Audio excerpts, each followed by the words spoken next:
লক্ষ্মীর ভাণ্ডার এবং ঘরের টাকা বন্ধ করে দেওয়ার হুঁশিয়ারি তৃণমূল নেতার।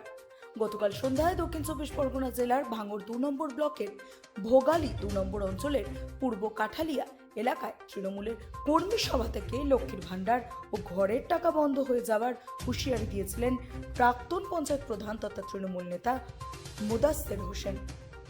তার হুঁশিয়ারি ছেড়ে আজ সকাল থেকে ভাঙড়ের বিভিন্ন জায়গায় মানুষজন জড়ো হয়ে প্রতিবাদ করতে থাকেন। উত্তেজনা ছড়ায় গোটা এলাকা জুড়ে। উল্লেখ্য, তিনি প্রকাশ্য সভা থেকে বক্তব্য রাখতে গিয়ে বলেন, আমার বুথে দল হেরে গেলে লক্ষ্মী ভাণ্ডার ও ঘরের টাকা বন্ধ হয়ে যাবে। আগামী বিধানসভায় বাড়িতে বাড়িতে গিয়ে বেছে বেছে সার্ভে করা হবে। বিরোধিতা করলে বন্ধ হয়ে যাবে লক্ষ্মী ভাণ্ডার, বন্ধ হয়ে যাবে ঘরের টাকা, বন্ধ হয়ে যাবে রেশনের চাল। বুথ ধরে ধরে সার্ভে করবে দল। কড়া হুঁশিয়ারি তৃণমূল নেতা তথা ভোগালী 2 নম্বর গ্রাম পঞ্চায়েতের প্রাক্তন প্রধান মুদাস্সের হোসেনের। এছাড়া অন্যান্য তৃণমূল নেতা বিভিন্ন জায়গায় এই হুঁশিয়ারি দিচ্ছেন ভাঙড়ে, এমনটাই শোনা যাচ্ছে। এর তীব্র প্রতিবাদ জানান আব্দুল মালেক মোল্লা, দক্ষিণ চব্বিশ পরগনার আইএসএফ জেলা সভাপতি। কি বলেছেন তিনি শুনুন। ব্যুরো রিপোর্ট, রাতের নিউজ নেটওয়ার্ক। সব বন্ধ হয়ে যাবে, কিচ্ছু করার থাকবে না। 1,500 করে টাকা ফের করে দিয়েছে। আবার ভালো করে বুটটা জেতাও, জিতে আদর করে বলো যে আরো 500 টাকা বাড়াও, আমরা সেখানে পায়ে ধরতে পারবো। আর বুথ হেরিয়ে দে 1,500 দেশে তো টাকা কুলোয় না। বুথটা হেরিয়ে তো আমার গালগা করে দিচ্ছ। তাহলে এধারে বুথ হেরিয়ে দেবে, আবার বলবে বেরিয়ে দাও, তাহলে সেধারে তো আমরা যেতে পারবো না। তাহলে আমাদের বুথটাকে জেতা দিয়ে হবে। এখন এই আমাদের এই যারা এখানে এই মুন্ডা থেকে শুরু করে রিঙ্কু থেকে বকুল থেকে আমাদের ওধারে ছোট একবার বড় কাজ মাথায় মাথায় ঠিক করে দিস, বলে আমরা অনেকদিন করেছি, এবার তোরা কর, তোরা পেছনে আমরা রয়েছি, তোরা কর, আমরা পেছনে রয়েছি, অনেকদিন করেছি, তাহলে পেছনে তোদের রয়েছি। তাহলে আমাদের ইচ্ছা কি, তাহলে বুথটাকে জেতা দিয়ে হবে। আমরা সরকারি সুযোগ ভোগ করব। বলো তো 35 বছর ধরে সিপিএম এখানে ক্ষমতায় ছিল, 35 বছর ধরে সিপিএম মানুষের কি দিয়েছে? এখানে একটা ঘুনসি পর্যন্ত হাতে বেঁধে দেয়নি, একটা ঘুনসি পর্যন্ত দেয়নি। আর বলে আমরা ট্যাক্সের টাকা দিচ্ছি। আর আইএসএফ এর বড় বড় নেতারা বলছে সওগাত মোল্লার বাপের টাকা। সওগাত মোল্লার বাপের টাকা না, নওশাদ সিদ্দিকীর বাপের টাকা, নওশাদ সিদ্দিকীর বাপের টাকা। বলতেছে সওগাতের বাপের টাকা না, কিন্তু নওশাদ সিদ্দিকীর বাপের টাকা। বড় বড় ডায়লগ মেরে বেড়াচ্ছে। তাই প্রত্যেকের কাছে অনুরোধ, কোনো গুজবে কান দেবে না। সুযোগ সুবিধে পেতে গেলে এই বলে দিচ্ছি, ফের ভালো করে শুনে লাও। 18টা বুথ আছে ভোগালী 2 এ। এবারে যদি এই বুথ হারে, এত মায়ের আছে, ভাইয়ের আছে, পরিষ্কার ভাবে বলে দিচ্ছি, লক্ষ্মীর ভান্ডার থেকে টাকা বাদ হয়ে যাবে এবং ঘরের টাকা বলে কিছু সুযোগ সুবিধা আর পাবে না, বন্ধ হয়ে যাবে। আর একজনের জন্যই আরো 5টা মায়েরা বলবে আমরা তো ভোট দিলাম, আঙ্গা টাকাটা ঢোকে না কেন? কারো টাকা ঢোকবে না। এই বুথ ধরে ধরে সিল করবে সরকার। তখন আমি সেখানে চিল্লুলিও হবে না, আর বিডিও অফিসে গিয়ে শুয়ে পড়লেও হবে না।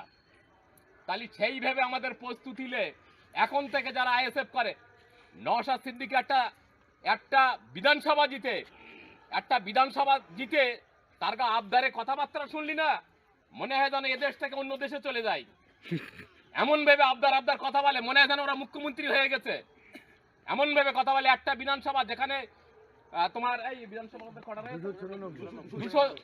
294টা, আর একটা বিধানসভা জিতে আর আইএসএফ এর কড়া মাল যা তিড়িং তিড়িং করে লাফায়, তার লাফানি দেখলি মনে হয় যেন এখান থেকে গুছকেলে অন্য জায়গায় চলে যায়। এই রকমের কন্ডিশন। তাকে দোবার ঘটানি, কিছু করার ঘটানি, তাকে ভামুদ দেবার কথাবার্তার ঘটা আছে কেন? রাজ্যের মুখ্যমন্ত্রী তৃণমূলের মুখ্যমন্ত্রী যদি ক্ষমতা দেখে, ওরা নওশাদের ফোন করে, ওরা ঘর লেখ দিদিকে বলবে, মাননীয় মুখ্যমন্ত্রী হচ্ছে আমার তৃণমূল সরকারের মুখ্যমন্ত্রী, দিদিকে বলে ঘর নেবে। আর ওদের ঘর আগে দেবো, আগে আমাদের ঘর হবে কি?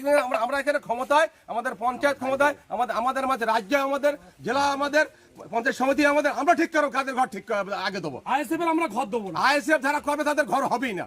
এটা আমাদের গ্রামের সিদ্ধান্ত। কত বড় আইএসএফের বড় হুনো, তার ঘর হবে না, কোনো ঘর হবে না। আপনার নাম? আমার নাম মোহাম্মদ কুদ্দুস আলী। আমি এই বুথের তৃণমূলের কর্মী এবং বিধান কমিটির সদস্য।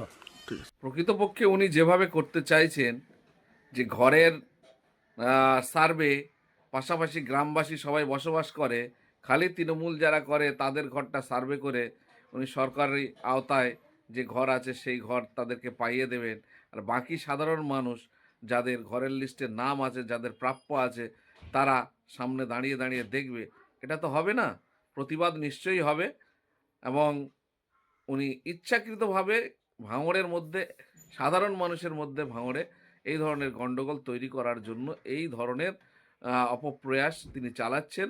আমি প্রশাসনকে বলবো, এই যে ইচ্ছাকৃত পরিকল্পিতভাবে গণ্ডগোল তৈরি করার যে অপপ্রচেষ্টা ভাঙড়ের অবজারভার সাহেব চালাচ্ছেন, তৃণমূলের অবজারভার সাহেব, এটাকে অবিলম্বে বন্ধ না করলে বৃহত্তর গণ্ডগোলের পরিবেশ তৈরি হবে, তখন কিন্তু প্রশাসন সামলাতে পারবে না।